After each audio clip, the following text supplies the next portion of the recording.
Everyone, I am hoping you all are good and fine. So एक बार फिर से आप सभी के लिए लेके आया हूं मैं चैप्टर नंबर 9 बीआरबीएल की मैकमिलन समरी। तो इस पूरे 20 मिनट के सेशन में हम फिर से क्या करेंगे, अमेजिंग तरीके से समराइज कर लेंगे हमारा बहुत ही प्यारा सा चैप्टर, बहुत ही बड़ा सा चैप्टर, नेगोशिएबल इंस्ट्रूमेंट एक्ट 1881। बहुत सारे सेक्शंस हमें करने हैं, बहुत सारे इंपॉर्टेंट कॉन्सेप्ट यहां पे हम करेंगे और 20 मिनट्स के अंदर में ये पूरा एंटायर चैप्टर ब्यूटीफुल तरीके से समराइज कर लेते हैं। So without wasting any more for the time, let's we are starting this chapter, that is your negotiable instrument act. तो आप सभी को पता है सर, हम यहां पे कर रहे हैं क्या, मैकमिलन की समरी, और हम यहां पे हैं लेक्चर नंबर 9 और the chapter number 9, that is your negotiable instrument act 1881। 20 minutes के अंदर में इसको भी समराइज करेंगे। लेकिन सेशन में आगे बढ़ने से पहले, अगर आपको पिछले 8 सेशन में कोई भी डाउट है, feel free to be ask me in the chat box. There me और my teaching assistants will resolve your each and every doubt. और अभी तक अगर आपने बाकी के सेशन नहीं देखे तो प्लीज कंटिन्यूटी से सारे सेशंस यहां पे आप देख लीजिए। डिस्क्रिप्शन में आपको लिंक मिल जाएगा, और पेड क्लास पे देख रहे हो तो सारी क्लासेस को पहले आप देख के चैप्टर पे कीजिएगा। चलिए यहां पे सेशन को स्टार्ट करते हैं। सबसे पहला यहां पे नेगोशिएबल इंस्ट्रूमेंट क्या होता है, तो सब नेगोशिएबल इंस्ट्रूमेंट को हमें थोड़ा सा समझना पड़ेगा। अगर मैं बात कर रहा हूं इस चैप्टर की, तो चैप्टर का नाम है आपका एनआई एक्ट 1881। क्या नाम है? एनआई एक्ट 1881, जिसमें हमारे पास नेगोशिएबल इंस्ट्रूमेंट में आपका डिफाइन किया गया है, यानी एक ऐसा एक्ट, यानी आप कह सकते हो एक ऐसा एक्ट जो कि नेगोशिएबल इंस्ट्रूमेंट के ऊपर है। तो जब मैं यहां पे बात कर रहा हूं negotiable instrument, the big question is arising in our mind, what is exactly the meaning of negotiable instrument. तो नेगोशिएबल इंस्ट्रूमेंट आपके 3 चीज से कंसिस्ट करते हैं। एक होता है जी आपका प्रोमिसरी नोट्स, सेकंड आपका होता है यहां पे bill of exchange, and the third one is your word, the third one is your cheque. तो ये 3 चीजों से आपका क्या बनता है, नेगोशिएबल इंस्ट्रूमेंट यहां पे आपका बनता है। अब इससे रिलेटेड जो आपका एक्ट है उसे क्या बोलते हैं, नेगोशिएबल इंस्ट्रूमेंट एक्ट हम यहां पे कहते हैं। अब इसमें हमारे पास बहुत बार चेंजेस आए, बहुत बार अमेंडमेंट आया, लेकिन जो रिसेंटली अमेंडमेंट आया था 2018 में, जिसके कारण हमारे पास 2 सेक्शंस यहां पे आए थे। ये सेक्शंस थे आपके सेक्शन 143A और सेक्शन 148। अगर कोई भी पर्सन यहां पे चेक ड्रॉ करता है, प्रोमिसरी नोट यहां पे मेक करता है, और दूसरा पर्सन उसे क्या कर देता है, यहां पे डिफॉल्ट कर देता है, या स्पेसिफिकली अगर मैं 143A की बात करूं कि जब भी कोई ड्रॉ चेक यहां पे ड्रॉ करता है और ड्यू टू इनसफिशिएंट बैलेंस यहां पे उसका अकाउंट डिफॉल्ट कर जाता है, डिसऑनर हो जाता है वो चेक हमारे पास, तो सेक्शन 143A आपका पिक्चर में आएगा। और सेक्शन 143A ड्रॉर के ऊपर में एक ऑब्लिगेशन लगाता है। क्या ऑब्लिगेशन लगाता है कि जैसे ही जब हमारे पास यहां पे चेक डिसऑनर हुआ, तो जो भी कंप्लेनेंट होगा वो सबसे पहले कंप्लेंट करेगा ट्रायल कोर्ट में, और ट्रायल कोर्ट अपना यहां पे कोई भी डिसीजन पास करने से पहले उनके पास पावर दिया गया है कि आप क्या कर सकते हो, यहां पे इंटरिम कंपनसेशन कह सकते हो पे करने के लिए। किसको पे करने के लिए? ड्रॉर ऑफ द चेक को इंटरिम कंपनसेशन यहां पे करना पड़ेगा। कितना? 20% जितने का चेक अमाउंट यहां पे था। अब जब ये सेक्शन आपका आया था, चाहे सेक्शन 143A, सेक्शन 148, ये जो इसकी एप्लीकेबिलिटी है उसे प्रोस्पेक्टिवली एप्लीकेबल किया गया। प्रोस्पेक्टिवली एप्लीकेबल का मतलब क्या होता है सर, कि जिस दिन से ये सेक्शन कम इनटू फोर्स होते हैं उससे आने वाले जितने भी केसेस हैं उसके ऊपर ये दोनों सेक्शन अप्लाई करेंगे, पुराने वाले केसेस पे अप्लाई नहीं करेंगे।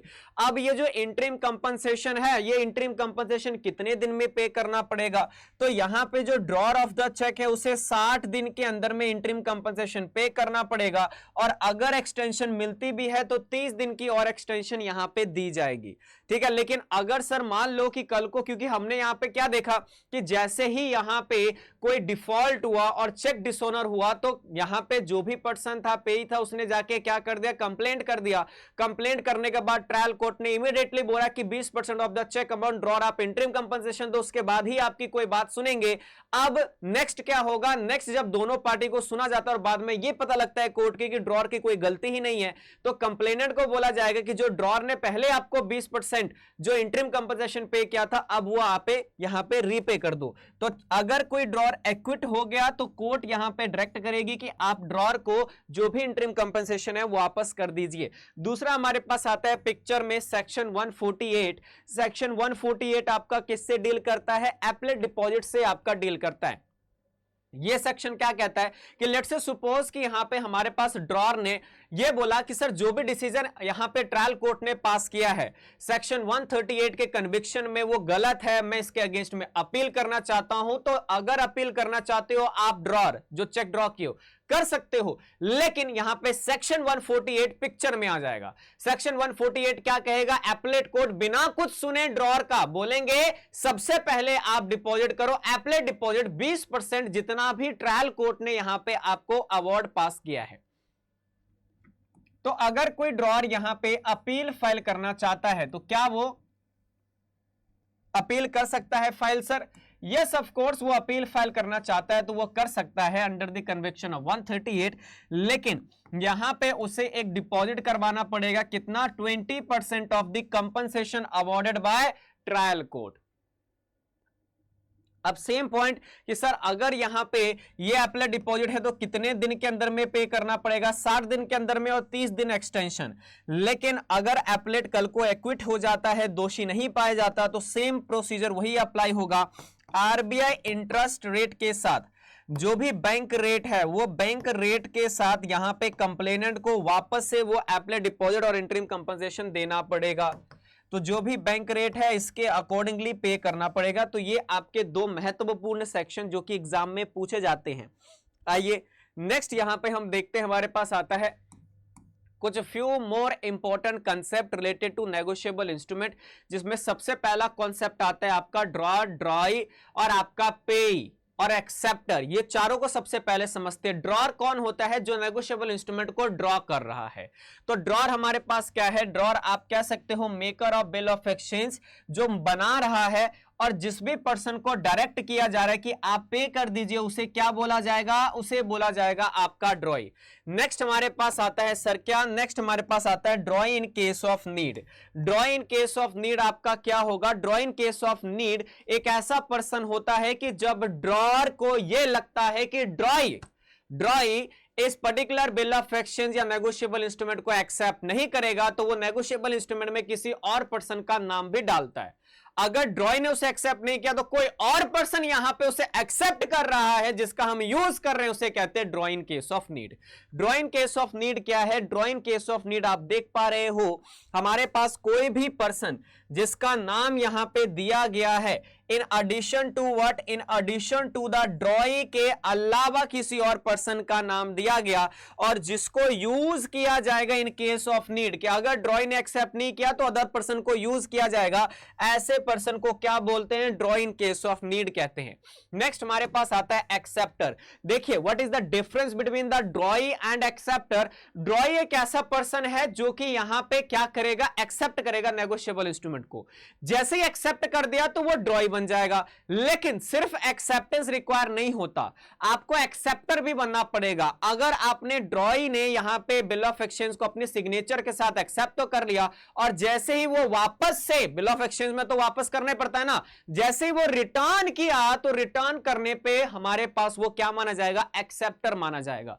एक्सेप्टर क्या होता है? जैसे ही drawee of the bill of exchange ने साइन किया, अपना असेंट दिया उस बिल ऑफ एक्सचेंज या नेगोशिएबल इंस्ट्रूमेंट में, और सिर्फ यहां पे एक्सेप्ट नहीं किया, सिर्फ साइनिंग नहीं किया, साथ में एंड लिखा है, डिलीवर भी कर दिया और नोटिस दे दिया अपने साइनिंग का, तो वो पर्सन ड्रॉई अब क्या बन जाएगा? वो बन जाएगा आपका एक्सेप्टर।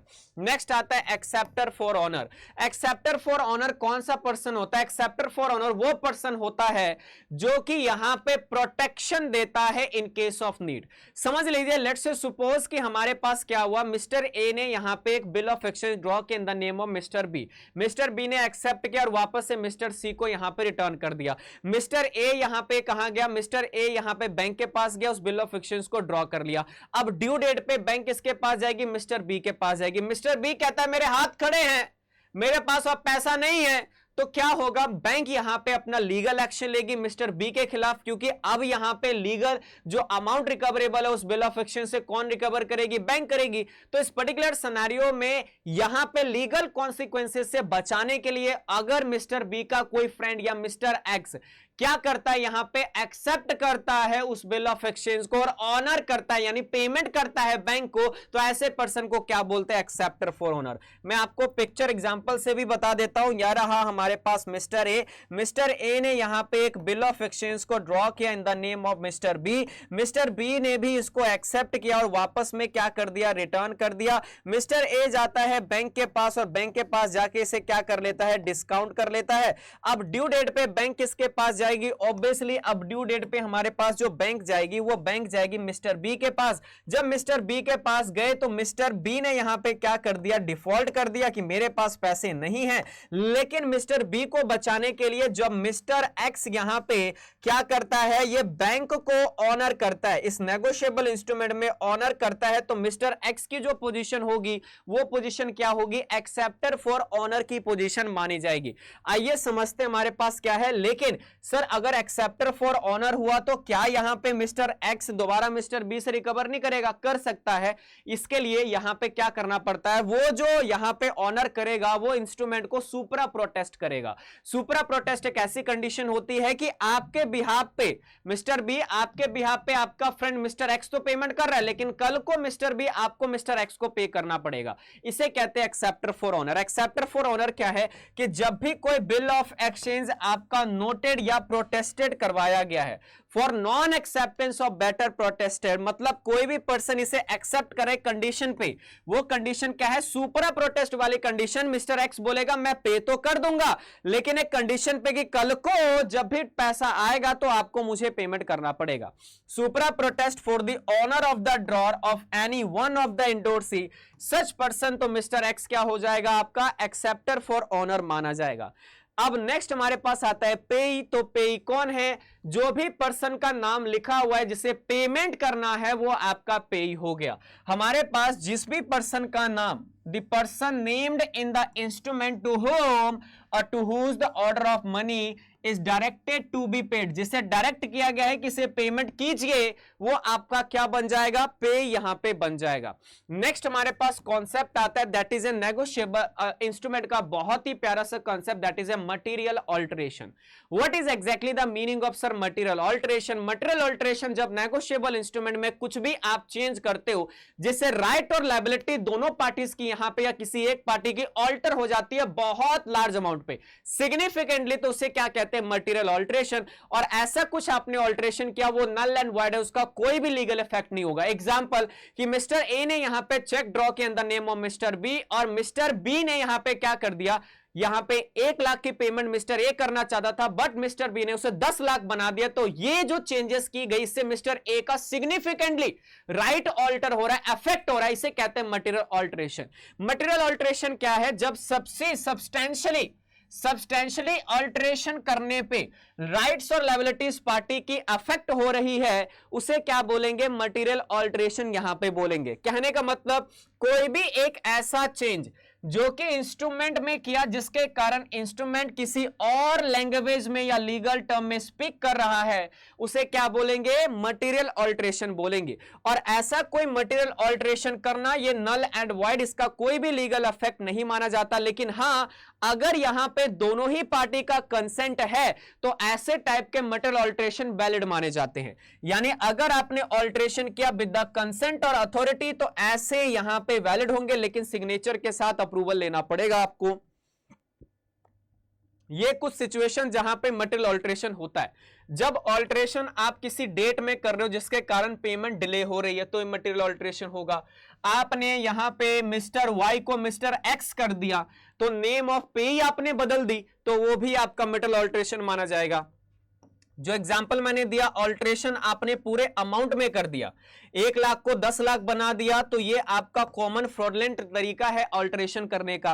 और सबसे इंपॉर्टेंट जो कि आपका PYQ है, ये वाला पॉइंट है आपका ऑल्ट्रेशन, आपने ऑर्डर चेक को बियरर चेक में कन्वर्ट कर दिया, ऑर्डर को बियरर में, बियरर से ऑर्डर आपका मटेरियल ऑल्ट्रेशन नहीं माना जाएगा, ठीक है। तो ये सारे पॉइंट्स आपके मटेरियल ऑल्ट्रेशन के अंदर में आते हैं। नेक्स्ट आपके तीन सबसे highly important concept, holder, holder in due course और होल्डर फॉर वैल्यू। समझते ये तीनों कॉन्सेप्ट क्या है, क्योंकि एग्जाम में इन तीनों कॉन्सेप्ट के ऊपर में क्वेश्चंस बनते हैं। होल्डर कौन है सर? होल्डर एक ऐसा पर्सन है जिसके पास पोजेशन है। किस चीज की पोजेशन है? पोजेशन है यहां पे किसी नेगोशिएबल इंस्ट्रूमेंट की। सिंपल से लैंग्वेज में अगर मैं बताऊं तो होल्डर वो पर्सन है जिसके पास पोजेशन है। अब ये पोजेशन का मतलब क्या होता है सर? इस पोजेशन का मतलब होता है आपका मे और मे भी द फिजिकल पोजेशन। आपके पास यहां पे मे और मे नॉट, ठीक है, मे और मे भी आपके पास यहां पे फिजिकल पोजेशन भी हो सकता है और चाहे तो यहां पे नहीं भी हो सकता, ऐसी कोई कंडीशन नहीं है। अगर हो तब भी गुड है, अगर ना हो तब भी गुड है। पहली कंडीशन है कि आपके पास मे और मे नॉट भी फिजिकल पोजेशन होना चाहिए। दूसरा हमारे पास क्या है कि लीगल पोजेशन आपके पास कंपलसरी होना चाहिए। यानी जो लीगल पोजेशन है वो लीगल पोजेशन क्या है? मैंडेटरी है, ये कंपलसरी होना चाहिए। इसका मतलब क्या होता है कि लीगली आप उस पैसे को रिकवर कर सकते हो। एग्जांपल देके आपको समझाता हूं। क्या कहता है हमारे पास, यहां पे मिस्टर ए है, मिस्टर ए ने यहां पे एक चेक ड्रॉ किया, किसके नाम पे? मिस्टर चेक, यहां पे मिस्टर ए ने एक चेक यहां पे ड्रॉ किया in the name of mister B. अब मिस्टर बी के नाम पे, तो मिस्टर बी यहां पे पे हो गया और इसने अपने बैंक पे ड्रॉ किया होगा। अब ये 1 लाख रुपए का जो चेक ड्रॉ किया गया और मिस्टर बी यहां पे पेई है, तो मिस्टर बी यहां पे लीगल पर्सन है यहां पे रिकवर करने का। हो सकता है मिस्टर बी के पास इसकी फिजिकल पोजीशन हो या ना हो, इसका कोई मतलब नहीं है, लेकिन लीगल पोजीशन होना जरूरी है। इसी को रिकवर, अमाउंट जितना लिखा हुआ है लीगली रिकवर कर सकता है, उसे कहते हैं आपका होल्डर। तो कोई भी पर्सन, क्या कहता है? कोई भी पर्सन जिसके नाम पे, कोई भी पर्सन इन हुज नेम, क्या कह रहा है? In whose name, on name to the possession and साथ में आप उस पर्टिकुलर अमाउंट को भी रिकवर कर सकते हो, तो आप होल्डर माने जाओगे। देखिए फिजिकल पोजेशन मैंने क्या बताया, कोई जरूरी नहीं है, हो भी सकता है नहीं भी हो सकता है। सबसे इंपॉर्टेंट चीज है कि पोजेशन आपके नाम पे होना चाहिए, आप लीगली रिकवरेबल होना चाहिए। And the third point is, हमारे पास अगर आपने धोखाधड़ी से कोई इंस्ट्रूमेंट ले लिया, चोरी करके, धोखाधड़ी करके, फ्रॉड करके, तो आप होल्डर नहीं होगे, क्योंकि आप लीगल पर्सन नहीं हो, लीगली अमाउंट को रिकवर नहीं कर सकते। नेक्स्ट हमारे पास आता है holder in due course. Holder in due course क्या है sir? Holder in due course एक ऐसा पर्सन जिसको किसी भी नेगोशिएबल इंस्ट्रूमेंट के डिफेक्ट के बारे में नहीं पता और उसने इंस्ट्रूमेंट को कंसिडरेशन के साथ अक्वायर किया है। जैसे कंसिडरेशन का मतलब होता है, लेट्स से सपोज मैं आपको एग्जांपल देता हूं, फिर आपको समझ में आएगा। मिस्टर ए है, मिस्टर ए के पास एक चोरी किया हुआ, एक फ्रॉड किया हुआ 1 लाख का यहां पे नेगोशिएबल इंस्ट्रूमेंट है। अब इसने यहां पे क्या किया? इसने यहां पे मिस्टर बी से 1 लाख का गुड्स भी बाय कर लिया। जब 1 लाख का गुड्स बाय किया तो उसने बोला मेरे पास 1 लाख का नेगोशिएबल इंस्ट्रूमेंट है, मैं आपको ये इंडोर्स कर रहा हूं। मिस्टर ए ने यहां पे मिस्टर बी को ये इंडोर्स कर दिया 1 लाख वाला नेगोशिएबल इंस्ट्रूमेंट। अब मिस्टर बी, अब ये जो 1 लाख का गुड्स यहां पे मिस्टर ए ने बाय किया मिस्टर बी से, तो मिस्टर बी के लिए कंसिडरेशन क्या होगा? ये 1 लाख रुपए का कंसिडरेशन होगा ना, और मिस्टर ए के लिए कंसिडरेशन गुड्स है, तो पहली चीज की कंसिडरेशन के साथ हो। दूसरा चीज, मिस्टर बी को इसके बारे में नॉलेज ना हो कि मिस्टर ए के पास जो इंस्ट्रूमेंट है वो चोरी किया हुआ या फ्रॉड तरीके से किया गया है। तो इस पर्टिकुलर सिचुएशन में मिस्टर बी क्या माना जाएगा? Holder in due course. और अगर वो होल्डर इन ड्यू कोर्स है, भले ही वो इंस्ट्रूमेंट फ्रॉड तरीके से लिया गया है, फिर भी मिस्टर बी यहां पे किसी भी पर्सन जिसने इसे ड्रॉ किया उससे भी पैसा रिकवर कर सकता है। तो क्या कहता है कि कंसिडरेशन के साथ आपने लिया है। और दूसरी कंडीशन, आपको पता नहीं है कि जिस भी सामने वाली पार्टी से आप ये इंस्ट्रूमेंट ले रहे हो उसके पास बेटा टाइटल है भी कि नहीं, आपको इसके डिफेक्ट के बारे में नहीं पता। इंस्ट्रूमेंट बिफोर मैच्योरिटी ले रहे हो। और सेकेंड इंपॉर्टेंट कंडीशन की ये पूरा कंप्लीट होना चाहिए, ये नहीं कि आपका इनकंप्लीट इंस्ट्रूमेंट है, पूरा कंप्लीट और रेगुलर हो, तब आप होल्डर इन ड्यू कोर्स माने जाओगे और आप किसी से भी पैसा रिकवर कर सकते हो। लास्ट कॉन्सेप्ट आता है हमारे पास holder in value. Holder for value का मतलब क्या होता है? होल्डर फॉर वैल्यू, जब एक कस्टमर का एक या एक से ज्यादा बैंक में अकाउंट है, एक बैंक के पास कोई इंस्ट्रूमेंट आया, कोई चेक आया लेट्स से सपोज, जो कि दूसरे बैंक के लिए क्या था, वो लायबिलिटी था, तो एक बैंक ने वो ऑनर कर दिया उस बैंक को, तो हमारे पास वो बैंक जो ऑनर करे उसे कहते हैं होल्डर फॉर वैल्यू। एग्जांपल दीजिए तब आपको समझ में आएगा। यहां पे लेट्स से सपोज कि हमारे पास मिस्टर एक्स है। मिस्टर एक्स का दो जगह अकाउंट है, एक है स्टेट बैंक ऑफ इंडिया में, एक है कोटक महिंद्रा बैंक में। स्टेट बैंक ऑफ इंडिया में इनका अकाउंट क्या है, नॉन परफॉर्मिंग एसेट है, मतलब यहां पे इन्होंने कुछ लोन लिया था जो कि ड्यू डेट पे पेमेंट नहीं किया। कोटक महिंद्रा बैंक को state bank of India notification देती है कि मिस्टर एक्स क्या है, यहां पे एनपीए हो चुका है। अब मिस्टर जेड से एक यहां पे चेक आता है कोटक महिंद्रा बैंक के पास, ठीक है, मिस्टर एक्स के पास आता है, जो कि कोटक महिंद्रा बैंक में वो 1 लाख रुपए का चेक क्या करता है, यहां पे डिपॉजिट करता है ऑनर करने के लिए। अब कोटक महिंद्रा बैंक ने यहां पे क्या कर दिया, स्टेट बैंक ऑफ इंडिया को ये चेक यहां पे ऑनर कर दिया, तो इस पर्टिकुलर पोजीशन में कोटक महिंद्रा बैंक क्या मानी जाएगी, होल्डर फॉर वैल्यू। समझ में आया? तो होल्डर फेयर वैल्यू क्या होता है आपका, होल्डर फेयर वैल्यू जब कोई बैंक ऑब्लाई है, किसी कस्टमर के लिए ऑब्लाई है और कोई बैंक यहां पे कर देती है कोई भी अमाउंट ऑफ चेक जो कि यहां पे ड्रॉ हुआ है किसी अनदर बैंक में, किसी दूसरे बैंक में वो चेक आपका ड्रॉ हुआ था, लेकिन ऑनर किसको कर दिया, कोटक महिंद्रा बैंक ने, स्टेट बैंक ऑफ इंडिया, क्योंकि इनका अकाउंट एनपीए था, तो इस पर्टिकुलर पोजीशन में कोटक महिंद्रा बैंक आपका ओनर फॉर वैल्यू माना जाएगा। ड्रॉर ऑफ चेक, अगर जो ड्रॉर ऑफ चेक है, दूसरी कंडीशन, ये आपकी पहली कंडीशन होगी, दूसरी कंडीशन, ड्रॉर ऑफ चेक ने कोई यहां पे चेक ड्रॉ किया, बाद में स्टॉप पेमेंट की रिक्वेस्ट डाली, लेकिन रिक्वेस्ट आने से पहले ही यहां पे जो बैंक है उसने पेमेंट कर दिया गुड फेथ में, तो यहां पे जो बैंक ने गुड फेथ में पेमेंट किया वो भी आपका होल्डर फॉर वैल्यू होगी। ड्रॉर ऑफ चेक ने स्टॉप पेमेंट की रिक्वेस्ट डाली थी, लेकिन या तो पे बिना कोई नॉलेज के, या तो बैंक बिना कोई नॉलेज के कि ये चेक आपका स्टॉप हो चुका है, या तो इंडोर्स कर दिया, या तो इसे गुड फेथ में क्या कर दिया, यहां पे मनी को एडवांस कर दिया, ये जाने बिना कि इसकी नोटिस है कि नहीं, तो इस पर्टिकुलर पोजीशन में पे और आपका यहां पे बैंक होल्डर फॉर वैल्यू माना जाएगा।